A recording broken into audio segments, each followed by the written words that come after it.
আলহামদুলিল্লাহ অনেকদিন পর আম্মু বাসায় এলো। আম্মু আব্বুকে অনেক মিস করছিলাম। সেই কবে বাবার বাড়ি থেকে এসেছি। শায়নারিদ ওর নানা নানুকে অনেক মিস করছিল। ফোন দিলেই শুধু বারবার বলছিল আসো আসো।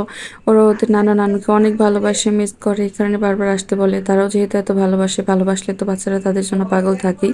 আর আসার সময় আম্মু এই যে কত কিছু যে নিয়ে এসেছে।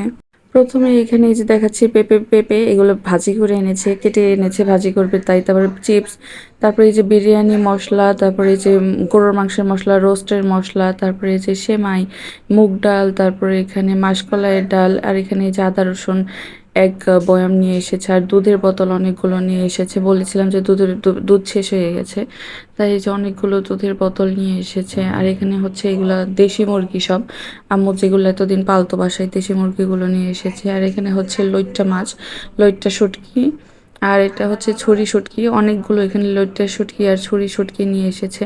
তো এগুলো সব একটু খুলে খুলে দেখছিলাম। সায়নারীদের জন্য আম্মু প্যান্ট কিনে রেখেছে অনেকগুলো, তারপরে খালামণি আতপ চাল দিয়েছিল, আরও অনেক কিছু। আম্মু বলছে যে আমি রেখে এসেছি কারণ এত কিছু আমি নিয়ে আসতে পারবো কিনা একা একা জানতাম না।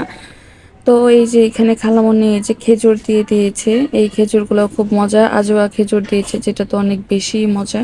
আমিও খেয়েছি, ওরা আব্বু বাচ্চারাও খেয়েছে, খুবই মজার খেজুরগুলো। এর আগেও দিয়েছিল, পাঠিয়ে দিয়েছিল।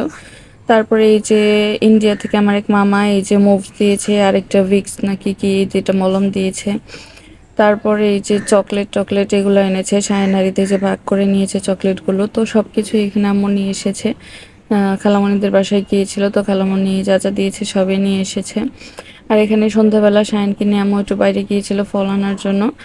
তো এখানে আপেল নিয়ে এসেছে, আর এই যে দুইজন দুইটা খাচ্ছে। তো এখানে 1 কেজির মতো আপেল নিয়ে এসেছিল, আপেল ওরা অনেক পছন্দ করে।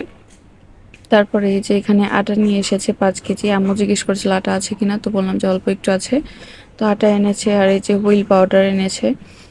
এইগুলো সন্ধ্যাবেলা শায়নকে নিয়ে গিয়েছিল, একটা না একটা কিছু তো সবসময়ের জন্য আনতেই থাকে। আর এসে তো বসার কোনো জোর নেই। সেই রাত্রেবেলা এই ফ্যানটা পরিষ্কার করেছে। এই ফ্যানের আগের ছবিটা যদি থাকতো তাহলে পোস্ট করলে বুঝতে পারতেন আপনারা যে কি পরিমাণ ময়লা ছিল। আর চারদিকে একদম মাকড়সার বাসা টাইপের ছিল। সব পরিষ্কার করেছে, এই রুমের ওই রুমের 2-3 রুম আসার পর থেকে ক্লিন করছে। আর ঘরটা যে কতবার ঝাড়ু দিয়েছে তার তো কোনো হিসাবই নেই। বিছানাটা, বিছানা, বেড সব গুছিয়েছে আসার পর। আম্মু আমাদের বাসায় আসার পর কোনোদিনই বসে থাকে না, সবসময় এটা না সেটা করতেই থাকে। আমার আম্মু আসলে অনেক স্ট্রং আর ফাস্ট। সবাই আমার আম্মু আব্বুর জন্য অনেক অনেক দোয়া করবেন। সবাইকে অনেক অনেক ধন্যবাদ।